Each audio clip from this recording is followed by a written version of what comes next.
Hey guys, Aaron Dorr here with an important legal update for all of our members. Everyone knows the Bruen decision from a couple of years ago has forever changed the legal landscape in the fight for the Second Amendment. Post Bruen, all governments have to show that their gun control laws, either existing or future, have an historical precedent as part of proving that that law is constitutional. And since, of course, there is very little historical precedent for gun control in our country, we have seen for a couple of years now a tremendous round of victories in blue states where current gun control laws are struck down, and in red states we're seeing pro-gun laws upheld on a regular basis. And anytime we get a victory, no matter what part of the country it's in, there's a precedential value that benefits everybody. And so I want to take a moment today and talk about one of these recent victories that happened just last week in California, because again, whatever happens in one circuit court benefits all of us nationwide. So the background here is pretty simple. Everyone has traditionally assumed and believed that the Ninth Circuit was pretty much the land of fruits and nuts, judicially speaking. Crazy commies were always on the Ninth Circuit. Only bad decisions came from the Ninth Circuit. But that changed under President Trump. He put, I think it was 10 judges on the circuit court level and dozens in the federal district court level in the states that comprise the Ninth Circuit. And so just last week, the court was asked to consider California's one gun a month policy. I'm going to play some clips for you guys. It is going to make you die with laughter. These judges didn't just give a pro-gun decision. They gave an epic beatdown of the California Attorney General's staff lawyer who was there trying to defend the case. I've been involved in legal battles for gun owners in states ranging from New York State, from Manhattan, all the way out to Washington State. And ordinarily, when you're in the back of the court watching judges question the lawyers on both sides of a gun rights issue, there's usually one subject matter expert on the bench, or at least we hope there is a subject matter expert, and he or she does most of the talking. But this was a free-for-all, and all three judges on this panel just pummeled this Attorney General staff lawyer with questions. It was a lot of fun to watch. You guys will really enjoy this. The background here is pretty straightforward. California enacted a one handgun a month law back in 1999. In 2019, that was amended to include semi-automatic firearms, or rifles in particular. And then in January of this year, 2024, it was changed again to all firearms. So now if you're in California, you can only get one gun a month, no matter what kind of firearm you're trying to buy. Of course, no one told the criminals, who are immune from all this crap, so it only impedes law-abiding citizens who want firearms for self-defense. And so recently there was litigation filed in the courts asking for that law to be struck down. And in March of this year, District Court Judge William Hayes agreed. He said, yes, this law is unconstitutional, but he put a stay or a pause or a hold on his own order, leaving the law in place pending the appellate process. The problem is that the appellate process can take years and sometimes multiple years to play out. And so meantime, even though he said the law is unconstitutional, there is no relief for gun owners in California.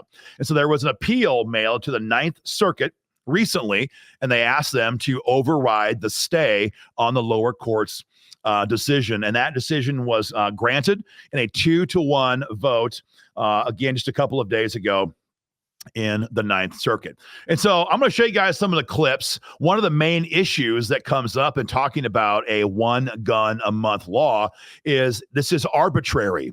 And arbitrariness is often cited as a reason to strike down a law, because if it's constitutionally arbitrary, it's basically tyranny. If the government has the ability to say you can get one gun per 30 days, then why can't they say one gun per 10 years, as was the case in one of the questions? This, I believe, is Judge Bade. Check out her questions to the state's staff attorney. Because I was wondering whether the source of the 30 days, is this an arbitrary number? Would you have the same effect if it were every 10 days, if it were 15 days, if it were 45 days? How did the state settle on 30, just following other statutes? Well, I think that was a consideration for the legislature, but I think what we're looking at here is whether or not 30 days is within the scope of the Second Amendment, and whether or not that's something that is presumptively protected. And in this case, the law doesn't limit the number of firearms that an individual can own. It just really controls the pace at which the firearms can be accumulated. Do you, and I agree with you, the way you put the question is correct. I was just curious about how the state had settled. Notice how he said that. We're not saying you can't have guns. We're just saying we want to control the pace at which you can get them. Yeah, that's just straight up tyranny. That's not constitutional at all. That's what the King of England was doing back in the 1770s, trying to limit how much powder and how many muskets our forefathers could own. And so that was one of the first shots across the bow. But then Judge Owens, who was actually an Obama-appointed judge, came back with his own question later on, and he said, if you're going to talk about this being a protected activity, the state has the right to limit how many guns you can buy per month. What about those who've never bought a gun at all? Doesn't that deny a core right of self-defense? Check this out. It's a pretty good clip. But getting back to the question that Judge Forrest asked, I'll change the hypothetical slightly.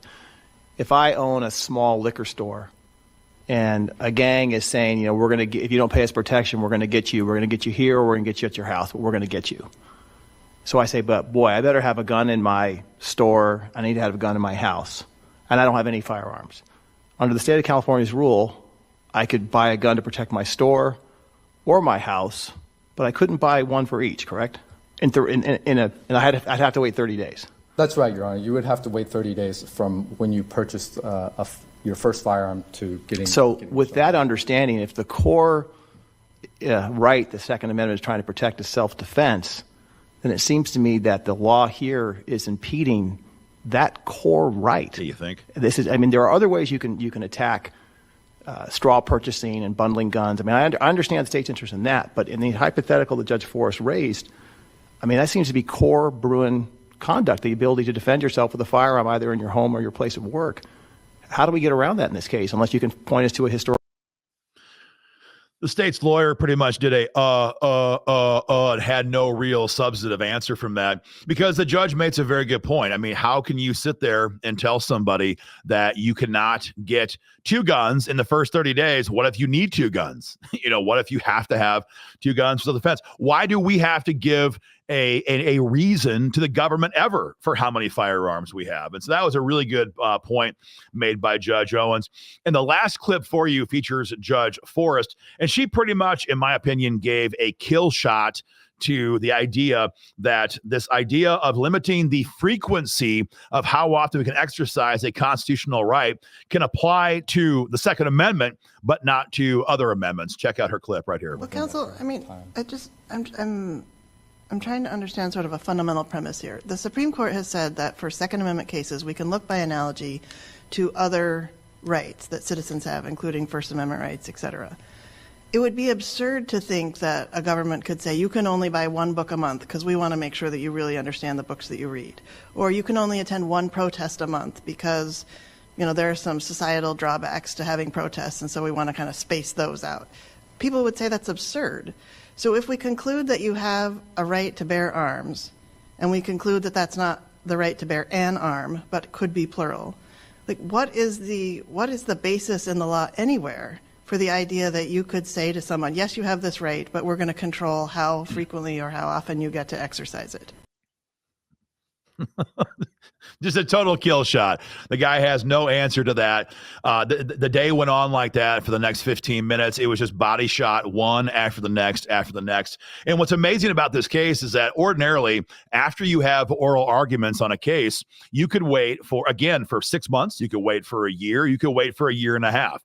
For example, right now, the Missouri Firearms Coalition has had oral arguments on their Second Amendment Preservation Act law way back in March of this year. It's been 3, 4, 6 months now, and we have not heard anything back in Missouri on that case. In this case, though, this issue was so black and white. The very next day after they had oral arguments just last week, the Ninth Circuit came back and said, nah, dude, you guys cannot do this. And they have ordered that the stay that Judge Hayes put in his decision back in March be reversed. And so right now, any law-abiding person in California can buy as many firearms as they want. with no worry about how often, how the frequency or how many guns they buy per day, per month, per year, per lifetime. It's a big win for gun owners in California. It's a big win for gun owners across the country because, no matter what happens, we want to keep stacking up these wins. If President Trump wins in November, fantastic. We'll keep building on these wins in court for hopefully decades to come.